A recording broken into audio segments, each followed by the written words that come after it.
যারা প্রত্যাখ্যান করে আমরা তাদের প্রতি করুণা দেখাতে পারি, কিন্তু তারা যদি আমাদের দিকে চোখ রাঙায় তাহলে বন্ধুগণ আমরা কিন্তু পাল্টাপাল্টি কিংবা প্রতিহিংসার কথা বলছি না।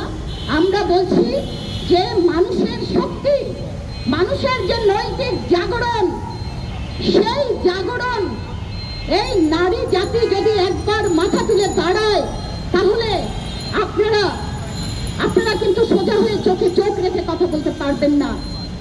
এইটুকু মনে রাখবেন বন্ধুগণ, স্বাধীনতার 54 বছর পরেও আমরা দেখছি সেই মুক্তিযুদ্ধে যে নারীদেরকে সেই সময়ের যে জামায়াতে ইসলামের কর্মীরা ধর্ষণ করেছিল, সেই ধর্ষিতা নারীদেরকে এই বাংলাদেশে তৎকালীন যে সরকার, শেখ মুজিবুর রহমানের যে সরকার, সেই সরকার কিন্তু তাদেরকে বাংলাদেশে ঠাঁই দেয়নি।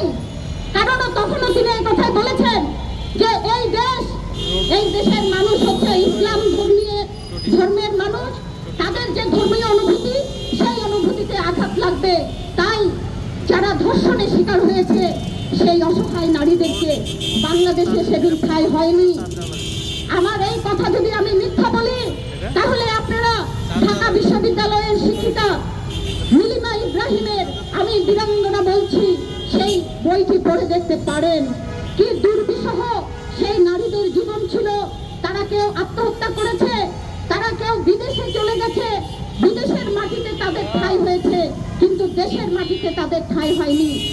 আমরা এখনো দেখছি যে কন্যাটি ধর্ষণের শিকার হয়, সেই কন্যা তার পাড়া থেকে, তার জেলা থেকে সে উচ্ছেদ হয়ে যায়, কিন্তু যে ধর্ষক সে বুক ফুলিয়ে ঘুরে ফিরে বেড়ায়।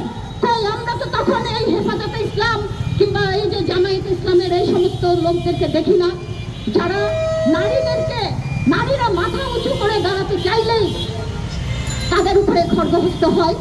নারীর পোশাক নিয়ে তারা কথা বলে, তাদের কি অধিকার আছে নারীর পোশাক নিয়ে কথা বলার?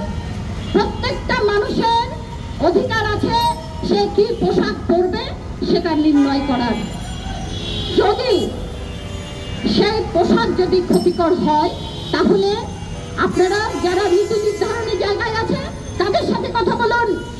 কিন্তু এই দেশের যে সাধারণ যে নারীরা, সাধারণ মানুষ, অসহায় গরিব মানুষ, আপনারা তাদের উপরেই এই দায় চাপান।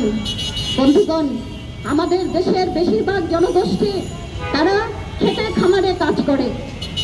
এই মানুষ, তারা নারী পুরুষ যদি একসাথে কাজ না করে তাহলে পরিবার চলে না, করলে হয় না।